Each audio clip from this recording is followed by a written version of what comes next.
Chicos, ya hice con el grupo anterior, hay varios acá, embrio, hice arritmias, ayer hice infartos. ¿Qué quieren tocar ustedes? ¿Qué sienten que la mayoría está bajo? Fármacos antiarrítmicos. Todos bajos. Mucho. Tengo 15 minutos. Ya 10 ya. ¿Arritmias o IMA? Porque IMA es lo más preguntado siempre, en todo el examen. ¿IMA? Ya. ¿Cuál es la causa, la primera causa, la causa más frecuente de un infarto? Aterosclerosis, la placa.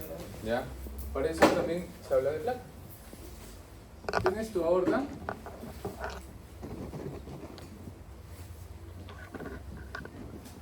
Tienes tu aorta.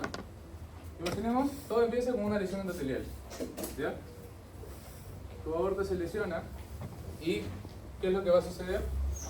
Los monocitos vienen al rescate. Entonces, estos monocitos cuando llegan al sitio, en dimensión, se van a convertir en macrófagos. Y luego todos juntos se van a convertir en un cúmulo de macrófagos a lo que vamos a llamar célula espumosa. Esta célula espumosa lo único que va a hacer es que se haga más grande este cúmulo.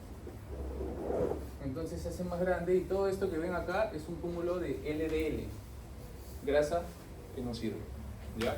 Entonces este cúmulo de LDL creció, se hizo grande y se formó una placa. ¿Ya? Es tu placa de LDL.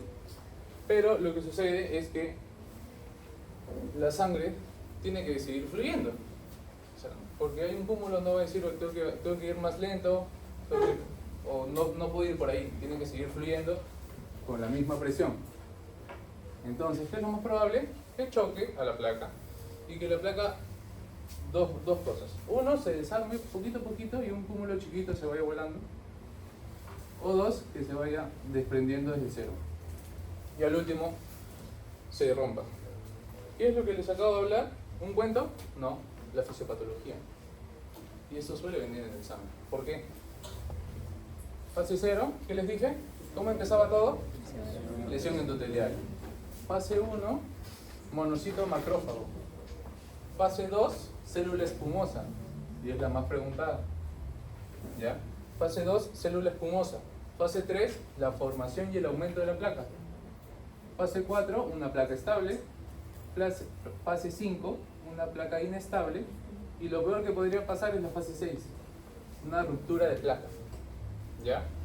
Entonces, ahí vamos a tener, o pueden tener, 4 patologías: aterosclerosis, arteriosclerosis, aterosclerosis de Mockenberg y el síndrome de embolia grasa. ¿Alguien sabe qué es el síndrome de embolia grasa? Lo que todo dibujado.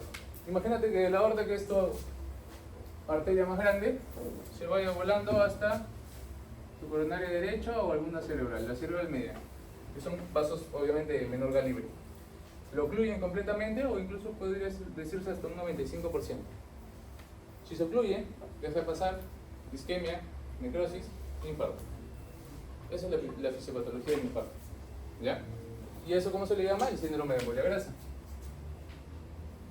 Embolia grasa.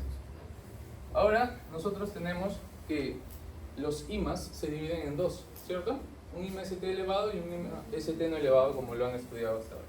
Tenemos acá IMA ST elevado y no ST elevado.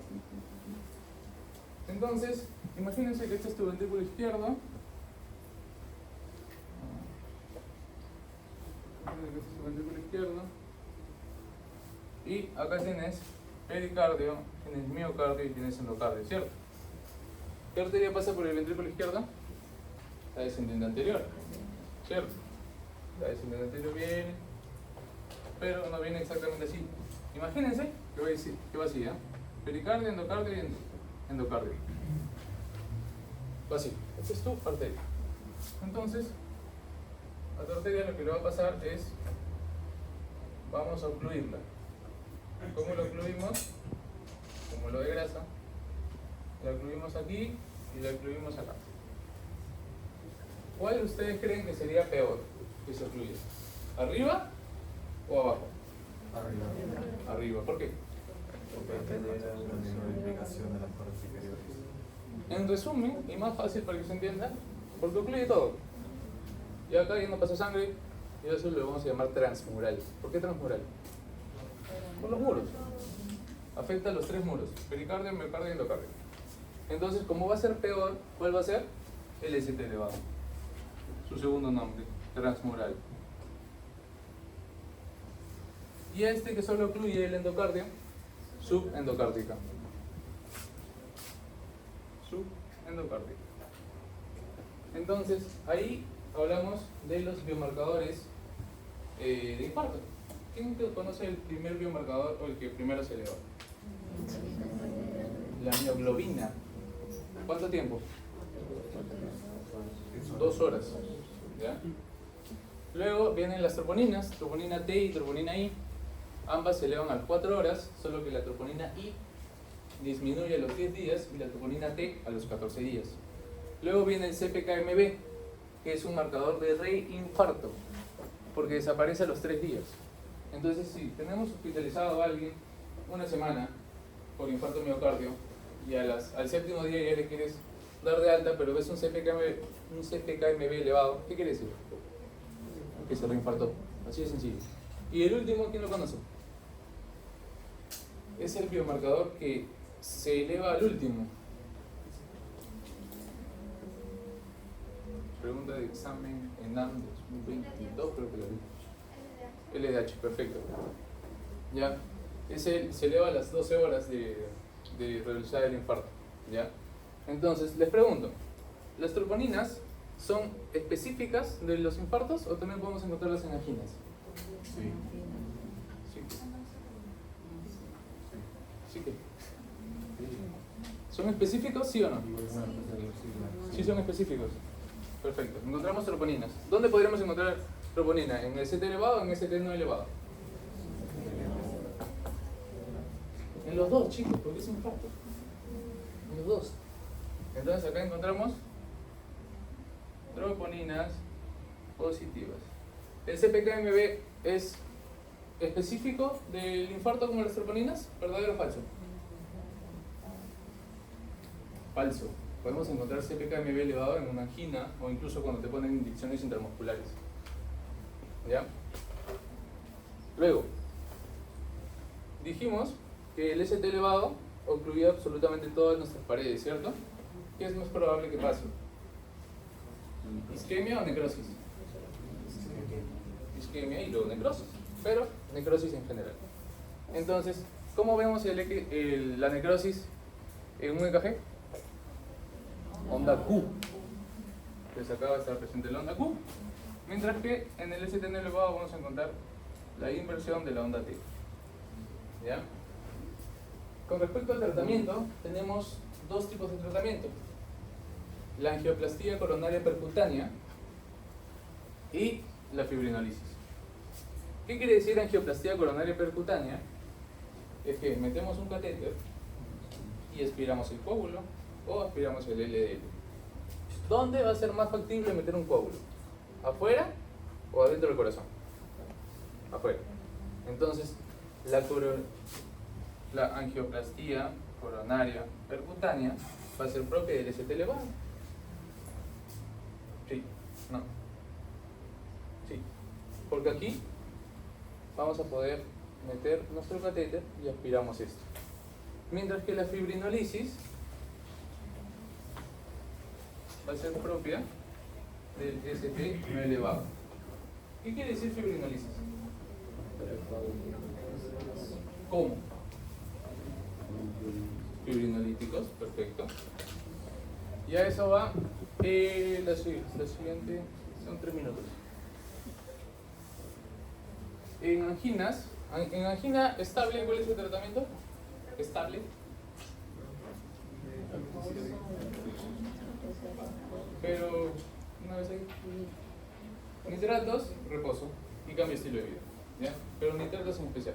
Target de los nitratos: nitroglicerina, nitroprusiato de sodio. Aumenta el GMT cíclico y por ende se aumenta el óxido nítrico. ¿Ya? Luego, en anginas inestables, vamos a tener el mismo tratamiento que para IMAS, sin contar la angioplastía. ¿Ya? Va a ser, yo lo aprendí con que es una batería de todo, ¿ya? Tienes tu antiplaquetario, tu antiplaquetario, anticoagulante, antiagregante, más tus sintomáticos. ¿Eso qué quiere decir? Antiplaquetario, aspirina.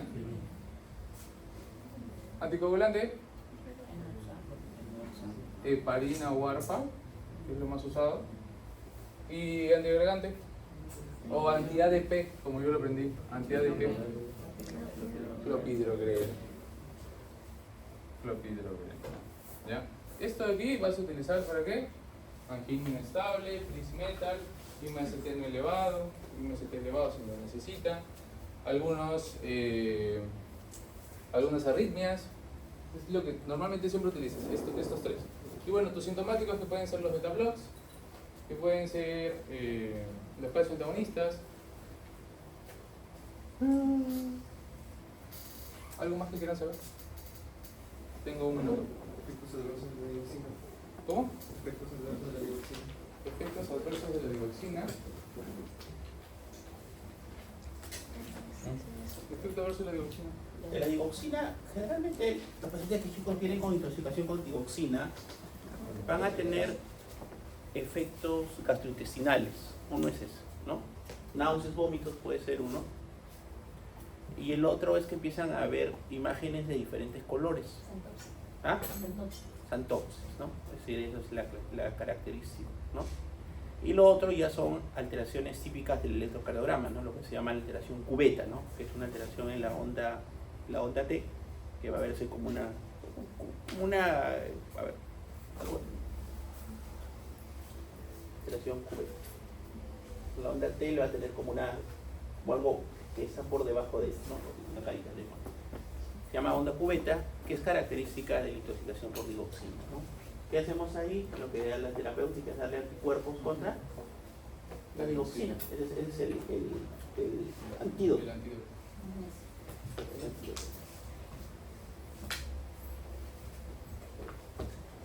¿Qué efecto tiene la digoxina aprovechando? ¿No? La digoxina es inotrópico positivo y cronotrópico negativo. Muy bien. No, le crees. Inotrópico positivo, ¿qué hace? ¿Qué inhibe la bomba? Sodio, potasio, ATP. Eso es lo que es. ATP.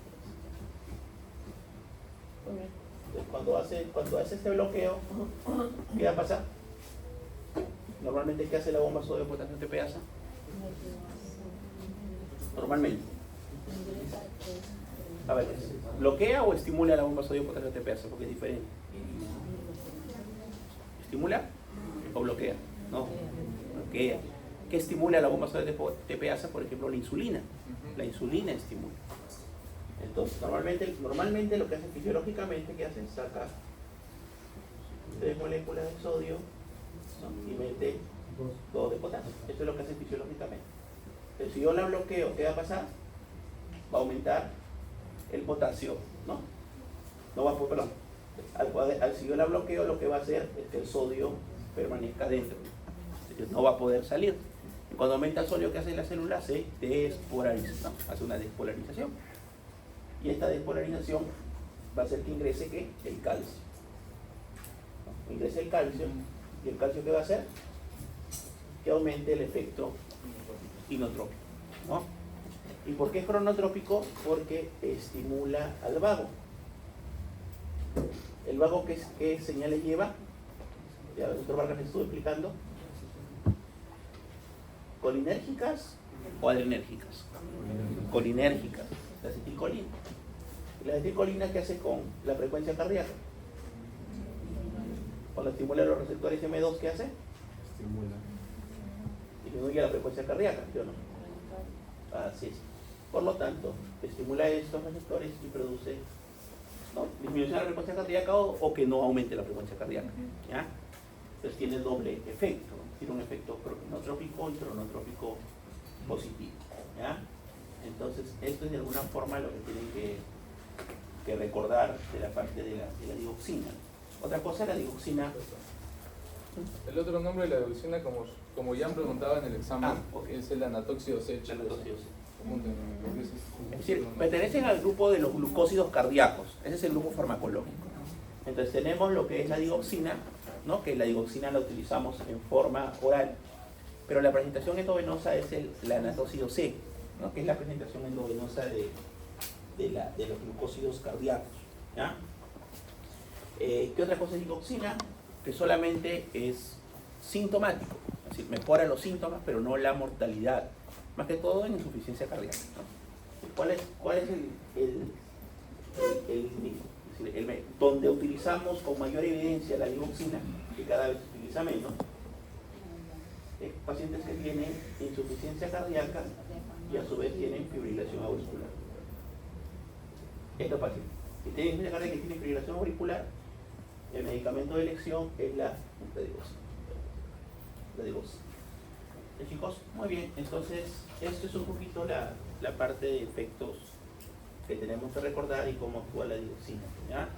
Otra cosa que se ha preguntado, acuérdense, son los TARI, ¿no? Los TARI, por ejemplo. A ver, ¿qué es el sacubitril? ¿Qué es el sacubitril? ¿Qué es el sacubitril? Sacubitril. Inhibidor de la nelipricina. Fisiológicamente, ¿qué hace la nelipricina? Fisiológicamente, ¿cuál es su efecto normal? ¿Qué degrada?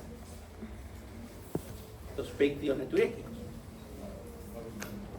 Auricular, ¿no? Hay auricular y el cerebral, los péptidos natriuréticos. Entonces, estos pacientes, de alguna forma, ¿no?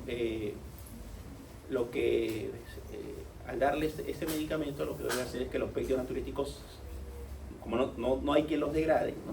Pues ahí está de alguna forma inhibido su degradador, ¿no? Que es la nelipricina, van a aumentar, ¿no? Y al aumentar tiene un efecto diurético, ¿no? Por eso se llaman péptidos natriuréticos. Hace que haya mayor cantidad de pérdida de sodio y agua. Efecto diurético o natriurético, ¿no? Y el otro efecto que tiene es que ayuda un poco a la parte de la funcionalidad del riñón, ¿no? Mejora la perfusión, ¿no? Produciendo, ¿no? una dilatación de la arteriola aferente y produciendo una constricción de la arteriola deferente, ¿no? Y estos dos efectos per se hacen que aumente la tasa de filtración glomerular. Cuando veamos la parte de nefro vamos a entenderlo mejor, ¿ya? Entonces, pero la idea es que el péptidos natriuréticos son buenos, ¿ya? Entonces, estos medicamentos los utilizamos, ¿no? Y vienen en combinación con un medicamento que se llama valsartán. ¿Qué es el valsartán? Es un ARA2, ¿no? ARA2. ¿Cómo actúa? ¿Cuál es el mecanismo de acción del ARA2? ¿Bloquea cuál? ¿A qué receptor? Al AT1. ¿No? Y lo preguntamos en el examen, ¿qué son? ARA2, ¿no? Dice, es un antagonista de los receptores, ¿no? De aldosterona, ¿no? ¿Qué receptores? Los AT1, que se encuentran mayoritariamente en qué capa de la corteza suprarrenal. En la glomerular, en la fascicular, en la reticular. ¿Quién tiene más receptores para angiotensina? ¿Sí? ¿Dónde se produce la angiotensina? La aldosterona, perdón. En la glomerular, así es, ¿no? Entonces, ¿quién tiene mayor receptores para angiotensina? Es la capa glomerular, porque finalmente la angiotensina va a ayudar a que se produzca pues finalmente la aldosterona, que es una hormona de qué tipo? Proteica, polipeptídica, derivada del colesterol.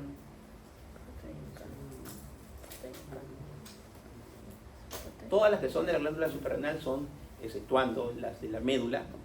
Todas las que son de la glándula suprarrenal, los de la corteza son derivadas del colesterol, y lo que son de la médula, que son las catecolaminas, son derivadas de la aminoácido tirosina, donde se produce la metilización de estos catecolaminas para finalmente producir, ¿no? Tengan funcionalidad. Adrenalina, noradrenalina, ¿no? Que son las más importantes, ¿ya? Recuerden también eso. ¿Cuál es el principal estimulante para la producción de renina? ¿Cuál? La hipoperfusión es el segundo más importante. El más importante es la disminución de la llegada de cloruro de sodio a la mácula densa, ¿no? acuérdense, la producción de renina tiene 3 formas de producirse. La más importante es cuando llega cuando hay perfusión y hay disminución de la llegada de sal, ¿no? Cloruro de sodio hacia la mácula densa por medio de ¿qué? De quimiorreceptores, ¿no? La otra es cuando hay, como ustedes muy bien han dicho, por disminución de ¿qué? De la perfusión, ¿no? Pero esto va a haber ¿dónde? Va a haber varoreceptores en la arteriola aferente, ¿no? Donde ingresa de alguna forma la parte de la perfusión hacia la pared tubular, ¿no? Parte del glomérulo y la pared tubular. Y lo otro es una estimulación por el sistema simpático, por los receptores beta 1, ¿no? Beta 1, que lo que hacen también es estimular la secreción de renina. Es decir, hay 3 formas de estimular. Esta, la más importante, es la producción, la llegada de cloruro de sodio, ¿no? Entonces, todos los pacientes que están en shock, ¿no? Si le hacemos la pregunta, un paciente que está en shock hipovolémico, ¿cómo estará su renina? Aumentada. Pues todos los pacientes que tienen hipoperfusión renal tienen renina aumentada, ¿no? Solo que ese riñón no funcione, ¿no? Pero si funciona normalmente, vamos a tener la renina aumentada. Por lo tanto, todo el sistema se activa, ¿no? Si se activa la renina, se va a activar, ¿no? Va a convertir el angiotensinógeno en angiotensina 1, ¿no? Por medio de la renina, de ahí la ECA, ¿no? Encima convertir la angiotensina, va a convertir la angiotensina 1 a angiotensina 2. Finalmente esta angiotensina 2, que lo explicamos, ¿no? Va a ir a la corteza glomerular, ¿no? A la corteza de la glándula suprarrenal, en la corteza de la capa glomerular, para secretar la aldosterona, y finalmente la aldosterona, ¿dónde va a actuar? Va a actuar en el túbulo colector, en las células principales, ¿no? Estimulando al receptor, ¿no? De mineralocorticoides por medio de los ENAP, que hace, reabsorbe sodio, y el sodio que hace jala agua, y por medio del RONCA lo que va a hacer es eliminar el potasio, ¿no? Eso es lo que hace fisiológicamente normalmente la aldosterona. Entonces, si yo digo, le doy un medicamento antialdosterónico, por ejemplo la espironolactona, lo que va a hacer es lo contrario. ¿Qué hace la espironolactona? Lo que hace es bloquea el ENAC, que va a hacer el ENAC, por lo tanto va a hacer que el agua y el sodio se eliminen, y va a activar al RONCA para que se reabsorba potasio. Por eso que una reacción adversa de esto, ¿qué es? Es la hipercalemia. ¿Sí, chicos? Muy bien. Entonces, por favor, así les pido con bastante paciencia que por favor puedan ingresar el domingo, ¿ya? El doctor Silva, con toda la predisposición, siendo domingo, está haciendo esas actividades.